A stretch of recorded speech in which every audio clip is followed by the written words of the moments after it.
Halo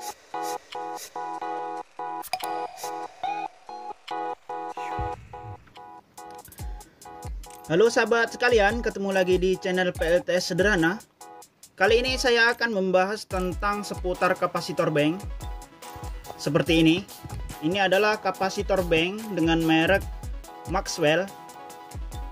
Kononnya merek ini sangat berkualitas dibandingkan merek-merek yang lain karena memiliki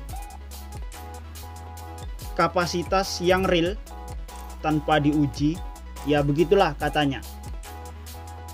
Oke sahabat, jadi yang saya bahas di sini adalah seberapa pentingkah kapasitor bank ini di sistem PLTS kita. Apakah hanya gimmick atau malah merugikan kita? Nah, ini yang akan saya bahas pada kesempatan kali ini. Oke sahabat, jadi jika kita perhatikan para user PLTS biasanya memasang kapasitor bahkan sangat besar, yang biasanya ada yang 35 volt sebesar kepalan tangan sahabat. Jadi ya begitulah kiranya, tapi tidak sebesar kepalan tangan juga, ya lumayan besar, 35 volt. Ada yang lebih besar lagi, kapasitor yang berukuran ribuan mikrofarad ya, bukan farad. Nah sedangkan ini adalah kapasitor bank ya, jadi ukurannya bukan mikro lagi tapi sudah mencapai farad. Jadi yang ada di depan kita ini adalah kapasitor bank Maxwell dengan ukuran 110 farad.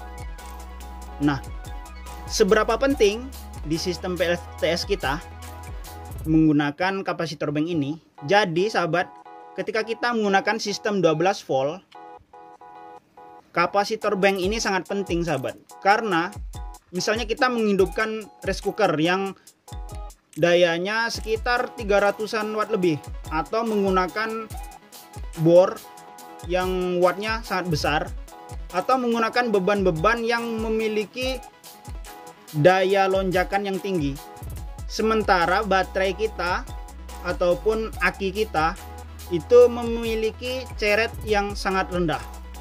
Misalnya kita menggunakan aki kuah atau aki kering, bukan lithium ya, karena misalnya jika aki kuah itu hanya bisa digunakan sekitar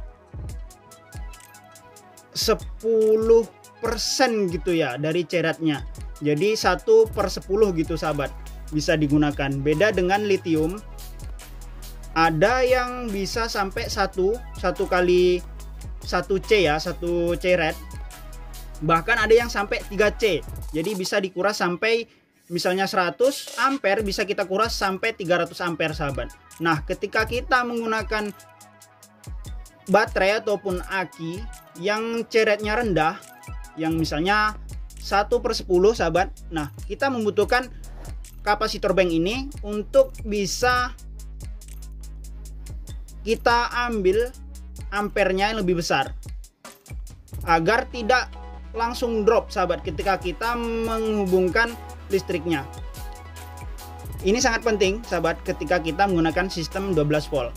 Tapi sahabat, ketika kita menggunakan sistem di atas 24 volt, misalnya 36 ataupun 48 dan di atasnya, ini sudah tidak penting lagi sahabat. Karena kenapa? Ketika kita menggunakan sistem 48 volt, voltasenya sudah tinggi sahabat, untuk mencapai 1000 watt misalnya, dibandingkan dengan sistem 12 volt ini sangat jauh sahabat ampernya, bisa 3-4 kali lipat ampernya sahabat.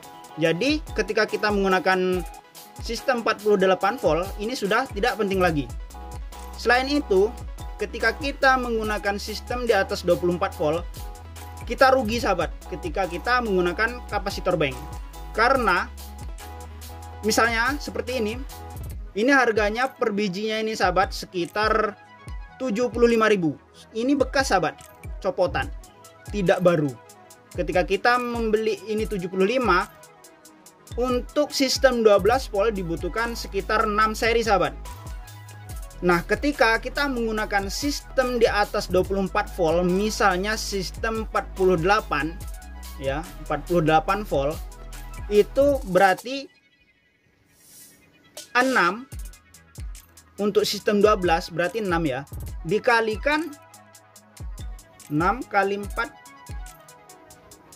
24, berarti sekitar 24 seri sahabat. Ya, kalikan saja. Satu bijinya ini yang bekas untuk 110 farad itu 75.000. Sangat banyak sahabat. Bisa kita membeli lagi baterai bahkan daripada kita membeli kapasitor bank. Nah, itu sebenarnya pentingnya sistem kapasitor bank ini di PLTS kita. Ketika kita menggunakan sistem 12 volt, ini penting untuk menjaga daya lonjakan agar voltase baterai kita tidak drop. Tapi ketika kita menggunakan sistem di atas 24 volt, 36, 48 dan seterusnya, itu sudah tidak penting lagi sahabat, karena budgetnya daripada untuk membeli kapasitor bank, mending kita belikan baterai lagi sahabat. Ya, walaupun baterai bekas. Oke sahabat, saya rasa penjelasan kali ini cukup sekian. Semoga bermanfaat bagi sahabat semua. Jangan lupa untuk subscribe channel saya agar saya tetap bersemangat membuat video, memotivasi dan memberi pembelajaran dan belajar bersama kita. Jangan lupa di like juga dan share ke sahabat-sahabat yang lain. Silakan tanya di kolom komentar jika ada yang perlu ditanyakan. See you next time and bye.